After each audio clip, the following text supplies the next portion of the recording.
Vale, chicos, hoy día vamos a hablar de la inducción electromagnética, ¿no? La inducción electromagnética dada por Michael Faraday. Vamos a ver el experimento de Faraday. A ver, ¿quién puede leer esto? A ver, Daniela Arteaga, pues. Claro que sí, profe, yo lo leo. ¿Ya? Este experimento se basa en hacer pasar un imán de propiedades magnéticas muy intensas a través de una bobina, la cual se encuentra conectada a un galvanómetro, el cual permite la medida de la corriente. Al imán que genera el campo se denomina inductor y a la bobina en la cual se establece la corriente el inducido. Después de muchos experimentos, Faraday llegó a las siguientes conclusiones. 1. Se genera una corriente inducida siempre y cuando existe un movimiento relativo entre el inductor y el inducido. 2. El sentido de la corriente inducida depende del polo magnético que se acerque o se aleje del inducido, invirtiéndose el sentido de la corriente al invertirse el sentido del movimiento relativo. En particular, al acercar un polo norte es equivalente al alejar un polo sur. Número 3. A mayor velocidad relativa le corresponde una corriente inducida de mayor intensidad. Ya, gracias, Se escucha bien, ¿no? Daniela. Gracias. Acá tenemos una imagen. Acá tenemos una imagen, chicos, de lo que Daniela ha hablado. Tenemos dos tipos, el inductor y el conductor. El inductor, su mismo término dice, induce flujo magnético de tal manera que va a emigrar un flujo que circula o circulará en un cable enrollado llamado solenoide. Ustedes ya saben lo que es un solenoide. Entonces, este flujo va a ir transitando y de todas maneras va a producir una corriente. Entonces, el mismo cable va a recepcionar el flujo magnético que viene del inductor y esto se va a traducir como una corriente eléctrica. A la corriente eléctrica, al pasar por un voltímetro, porque este es un voltímetro, nos damos cuenta que existe energía. Este inductor puede relacionarse a un cuerpo que ha inducido flujo, como el caso de los imanes de gran potencia. Entonces, esto es lo que este es el experimento que hizo Faraday, ¿no? No sé si ustedes se acordarán, un transformador tiene este principio, ¿no? El transformador tiene una ventana, ¿no? Tiene una ventana, por acá tiene una bobina que puede llegar inclusive hasta 1000 espiras. Acá también hay otra bobina. Entonces, ¿qué es lo que pasa acá? Cuando pasa la corriente eléctrica, se ha producido un flujo magnético. Y ese flujo magnético, al pasar por el otro lado de la ventana, va a crearse otra corriente eléctrica. Eso depende del diseño del transformador. Entonces, de acuerdo al diseño, se puede aumentar o se puede reducir la corriente eléctrica. Por eso que le llaman transformador, porque el transformador va a transformar la corriente, sea aumentando o sea disminuyendo. Por lo general, los radiotécnicos, ellos usan transformaciones de reducción, porque ellos captan 220 voltios de la red que llega a nuestros hogares y lo va a hacer circular a través de una serie de bobinas que conforma el transformador y lo reduce, ¿no? Este es un mecanismo propio. Pero en sí, ¿qué representa un flujo magnético? A ver, Calderón, a ver, vamos a comenzar con los alumnos que están muy lejos. A ver, vamos a ir, Calderón, ¿estás ahí? Hola. Nada. A ver, Falla. ¿Está ahí Falla? Falla. Luis falla. Tampoco. Vamos a ponerle, no respondió. A ver, ¿alguien más por aquí? A ver, tenemos a Ijar. Ijar, Sí, profe. a ver, ¿puede leer ese párrafo? Flujo magnético. Fuerte, por Ya, favor. espera, espera.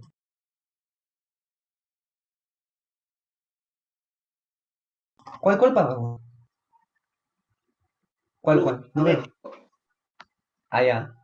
El flujo magnético a través de una superficie se obtiene multiplicando la componente de campo magnético perpendicular a la superficie con el área de dicha superficie. Te faltó el primer párrafo. Ah, flujo magnético es una magnitud escalar la cual determina el número de líneas de fuerza de campo magnético que atraviesan líneas de introducción de una superficie dada. Ya, gracias. Eso es lo que es un flujo magnético. Es un campo de líneas. Eso lo hemos visto en la clase anterior. Ya siempre hemos mencionado el flujo magnético. A ver, el siguiente alumno.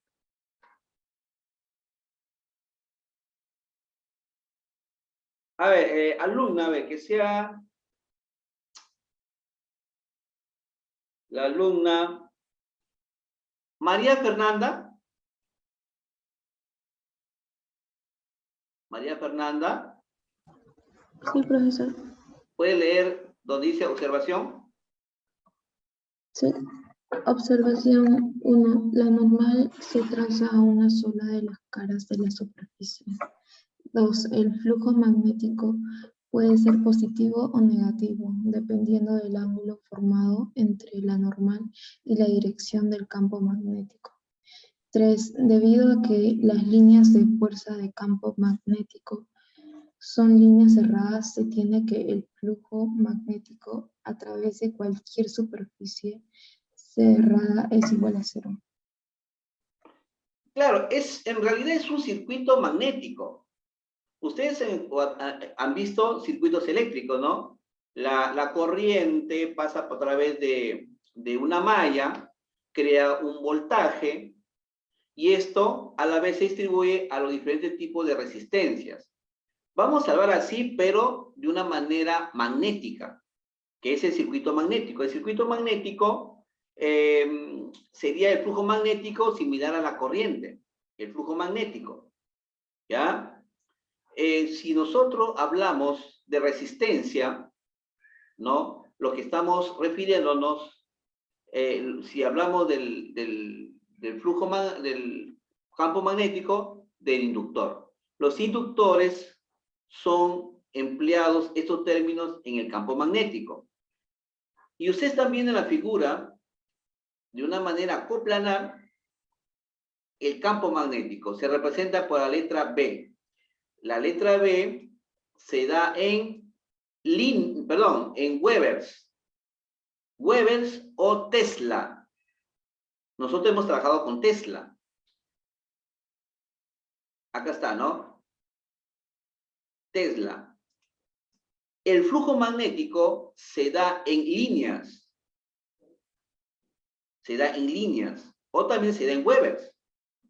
Webers, de acuerdo a la cantidad del área que está sumergida las líneas. Y el A es el área que se da en el sistema internacional MKS por metro cuadrado. ¿Ya, chicos? Entonces, el B representa Tesla, el flujo magnético, que se representa por por este símbolo, se da por líneas, ¿no? Pues se trabaja por líneas, esas serían las unidades, o simplemente Webers. También se da en Maxwell, y el A se da en metros cuadrados. A ver, ¿quién me responde? El alumno está Siesken.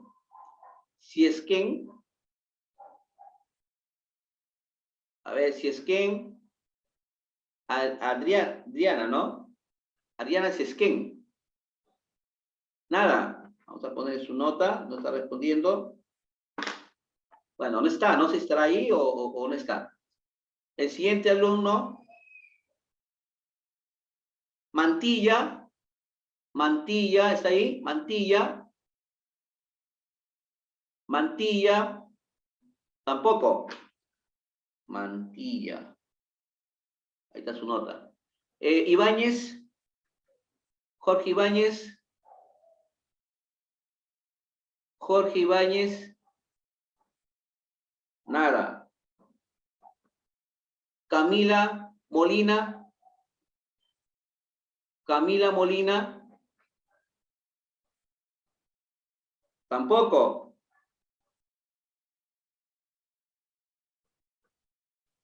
Ay, ay, ay. Tampoco está Camila Molina. Dávila Llamosa. Dávila Llamosa. ¿Están ahí o no están? A ver, vamos a ver. A veces pienso que no hay ni un alumno en el aula.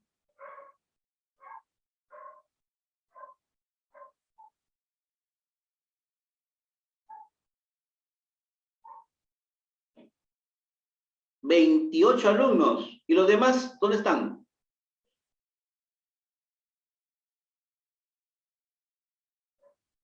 A ver, voy a mandar la asistencia, ¿ya? Después no digan, el profesor me desaprobó y me voy al verano. No es así. Están mal, están desaprobados y no asisten a clase.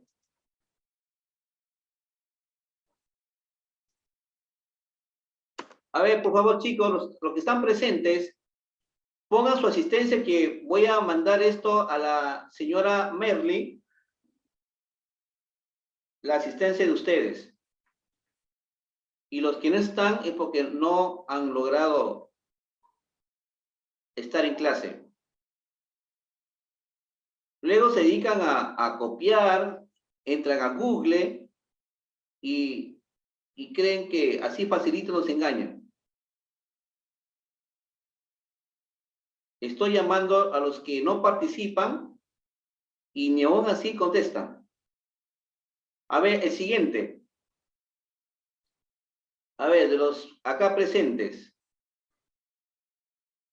A ver, Celeste Espinosa. Sí, profe.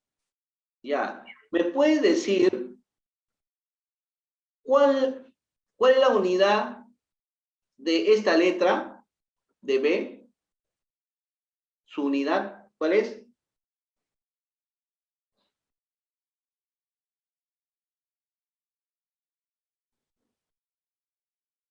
¿Cuál es la unidad del B, esta B? ¿Cuál es su unidad?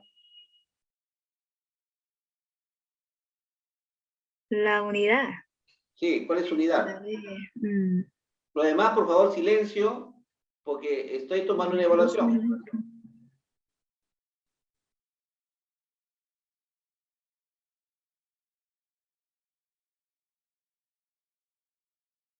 Nada. ¿Qué pasó, Uy, uy, uy.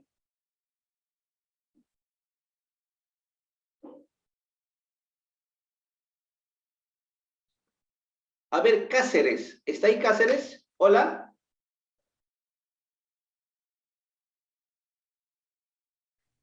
Sí, profesor, eso ya está. A ver. Uno facilito. ¿Cuál es la unidad de la A? Esta, ¿cuál es su unidad? Eran, ¿Cuál? el Weber creo que era, no, o era otra cosa. No, no, el A, esta A. ¿Cuál es su unidad? Solo la A, Sí, ¿cuál es su unidad de la A? voltios. Voltios.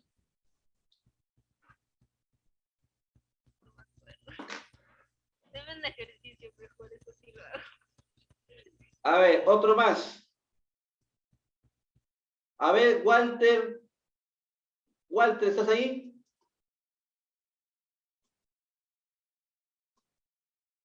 Walter. Walter 3. Walter 2. Walter 1.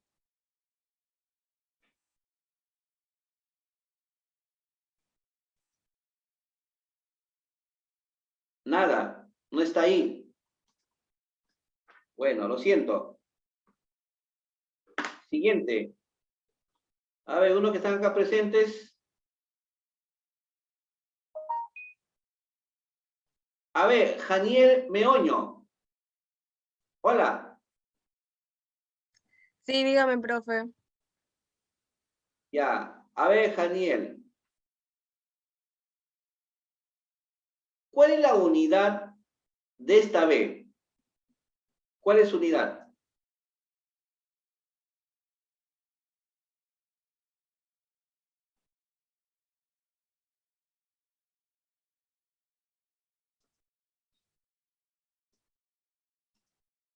¿Meoño? La unidad de esta B. Bueno. Chicos, miren, yo estoy grabando. No sé si los padres también verán las grabaciones, pero hay muchos chicos que no están contestando. Después no digan ustedes que cuando yo les hago una pregunta o que ustedes no participan y su nota está desaprobada. No es así. Es que tú tienes que prestar atención. Por eso que cuando yo hago una pregunta, estos alumnos no contestan. Y los que están, los otros alumnos que están sometidos a la clase, a mi clase, obviamente tienen que entender. ¿Se entiende? Pues la persona que se concentra, la persona que se somete a la clase, es natural que sabe, que entiende. Y es natural que participe en clase. Después no digan, ¿por qué saliste mal? Ah, pues es que el profesor pues no me pregunta, no me hace preguntas. Pero les estoy haciendo ahorita y no me contestan. Y es sencillo, ¿eh? Es sencillo. Bueno, pues lo dejo ahí nomás. Acá están participando la mayoría, es decir, los clásicos, los chicos que más, los que están aquí me responden en el chat, son los que participan más. Y los demás, que no los veo, sus apellidos no los veo en el chat, ni siquiera hablan por último, ni sus voces los conozco. Después no se quejen, profesor me desaprobó. Ya, este video que estoy siendo grabado, le voy a mandar también a la señorita Merly para que pueda observar este caso. Bueno, lo dejo ahí nomás. Ya, pues, chicos, entonces, la ley de Faraday de Henry es de lo que hemos hablado, más los casos que se dan. Por ejemplo, hay dos tipos de magnitudes. La normal, que es un vector unitario, y la densidad magnética. Entonces, cuando ambos, escuchen bien, cuando ambos tienen el mismo sentido, se utiliza esta fórmula.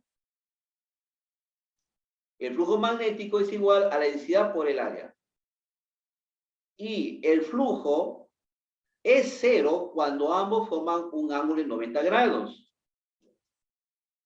Pero cuando estos ángulos, cuando estos valores, tanto la N como B, son opuestos, o sea, están en sentido contrario, entonces va a ser lo mismo, pero con signo contrario.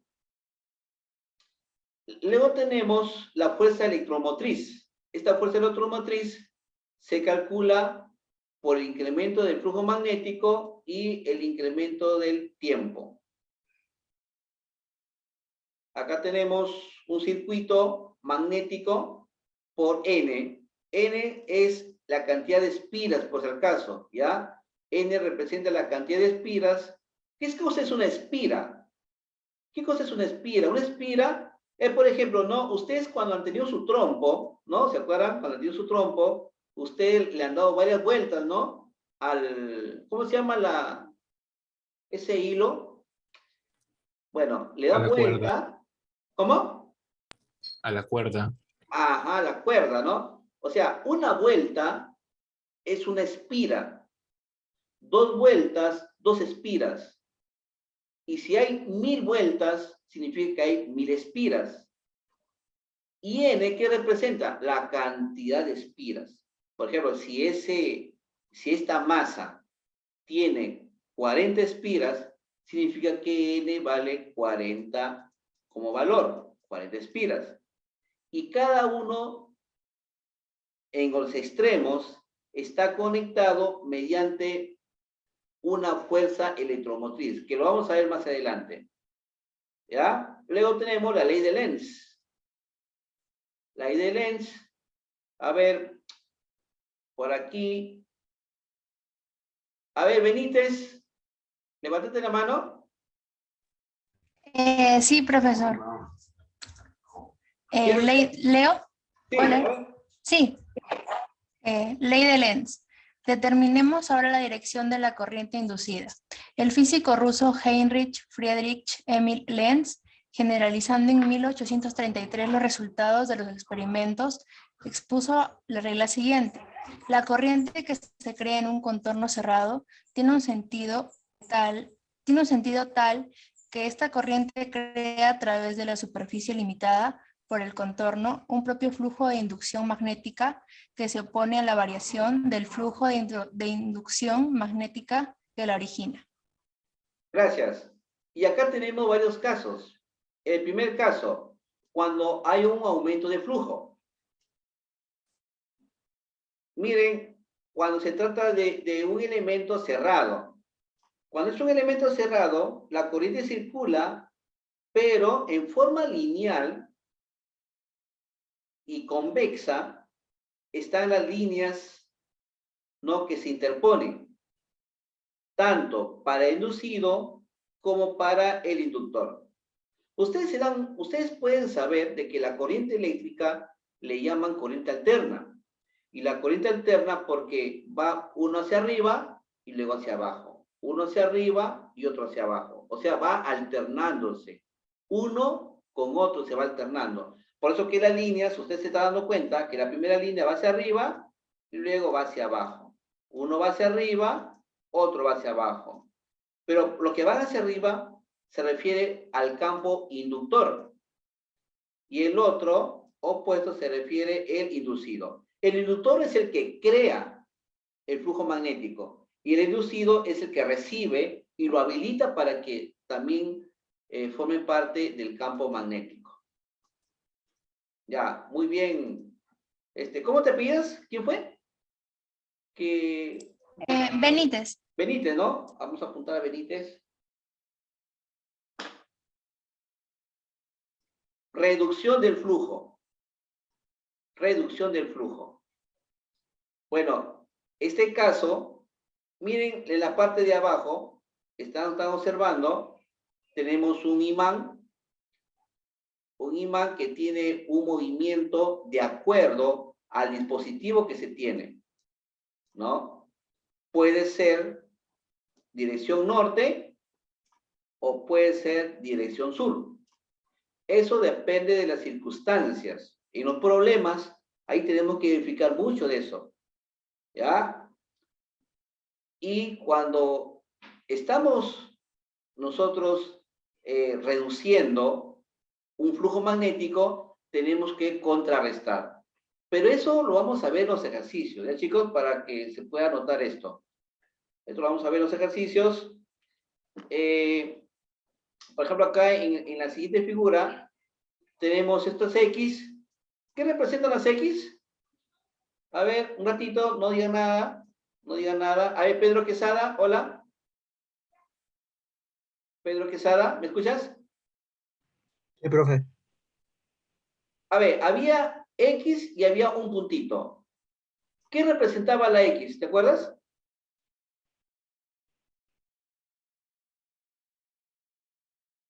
¿Que ingresa o sale el flujo magnético?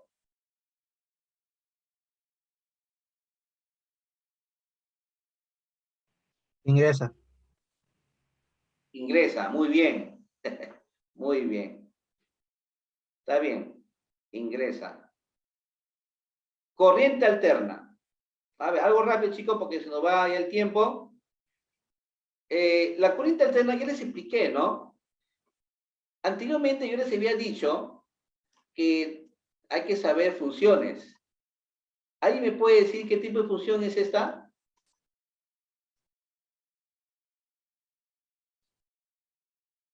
¿Qué tipo de función es? ¿Se acuerdan? A ver, José Campos. Hola, José Campos. ¿Qué tipo de función es esta, la que acabo de graficar, de línea roja? Campos, hola. ¿Qué pasó, profe? Buenas. ¿Estás distraído? No, profe, se me había ido la señal a internet, por eso no le escuché. Ya. ¿Cómo se llama esta función? La que está trazada de línea roja. ¿Qué función es?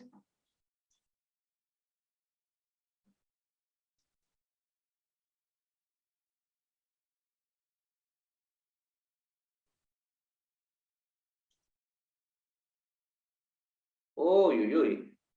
Función sinusoidal. Esta es una función sinusoidal, Campos. Donde tiene una amplitud. La amplitud es el ancho, ¿no? Acá también hay otra amplitud, es el ancho donde se abre nuestra función seno. ¿Cuál es el periodo? ¿Qué cosa es el periodo? Cuando una partícula da una vuelta completa, el tiempo que se generó, ese es el periodo. Y la frecuencia se define como la inversa del periodo. Entonces, la función es sinusoidal. Acá está, ¿ve? Sinusoidal. ¿Cuáles son los elementos que debemos de conocer? Primero, la fuerza electromotriz. La fuerza electromotriz que está dada por una letra E. Luego tenemos el W, que representa la frecuencia angular, y el tiempo, que se da en segundos. Entonces, con esta función vamos a trabajar, muchachos. Con esto. Acá está la fórmula del periodo, acá está un circuito cerrado, y su gráfica, que es una sinusoidal. Por eso yo les pregunté si en matemática les estaban enseñando funciones trigonométricas. Las funciones trigonométricas hay que tener base esto. ¿Qué son valores eficaces? ¿Qué son valores eficaces? A ver, miren, por ejemplo, yo tengo mi cargador de celular. Yo tengo un cargador de celular y abajo hay una plaquita que dice 220 voltios. ¿No? ¿Estamos de acuerdo, chicos? Hay una plaquita que dice 220 voltios. ¿Qué significado tiene? Por ejemplo, mírenme. Nuestra corriente eléctrica que llega a nuestras casas, nuestra corriente eléctrica tiene esta gráfica.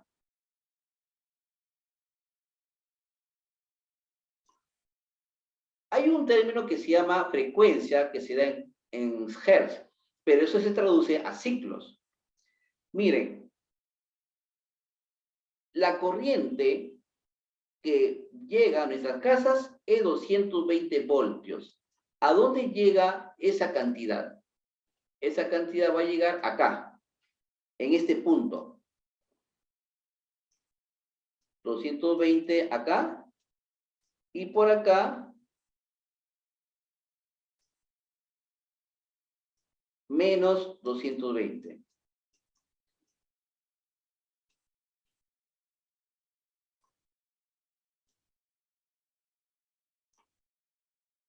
Este valor se llama valor eficaz. ¿Por qué le llaman valor eficaz?